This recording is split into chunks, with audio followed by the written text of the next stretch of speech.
മാറി സാമ്പത്തിക സ്ഥിരത കൈവരിക്കുന്നതിന് വേണ്ടിയുള്ള പ്രാർത്ഥന.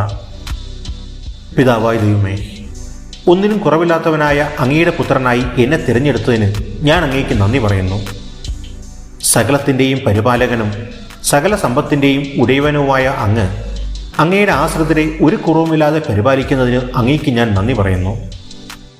എന്നാൽ പിതാവേ, അങ്ങയുടെ ഈ മകളുടെ കുടുംബം കടബാധ്യതകളാൽ വലയുകയാണ്. എത്ര ശ്രമിച്ചിട്ടും കൊടുത്തു തീർക്കാൻ പറ്റാത്ത കടങ്ങൾ അടിയനെ അലട്ടുന്നു. ഓരോ കടവും തീർക്കാൻ ശ്രമിക്കുമ്പോൾ മറ്റനേകം പുതിയ കടങ്ങൾ ഉണ്ടാകുന്നു. ജീവിതകാലം മുഴുവൻ ശ്രമിച്ചാലും അടിയന് ഈ കടങ്ങൾ തീർക്കാനാവില്ല. യാചിക്കുവാൻ പോലും അടിയന് സാധിക്കാത്ത സാഹചര്യത്തിൽ അങ്ങയുടെ സന്നിധിയിലേക്ക് എൻ്റെ കണ്ണുകളെ ഞാൻ ഉയർത്തുന്നു. പിതാവേ, അങ്ങ് കനിഞ്ഞ് അങ്ങയുടെ കാരുണ്യം എൻ്റെ മേൽ വർഷിക്കണമേ. അടിയൻ്റെ പാപകടങ്ങൾ ക്ഷമിക്കണമേ.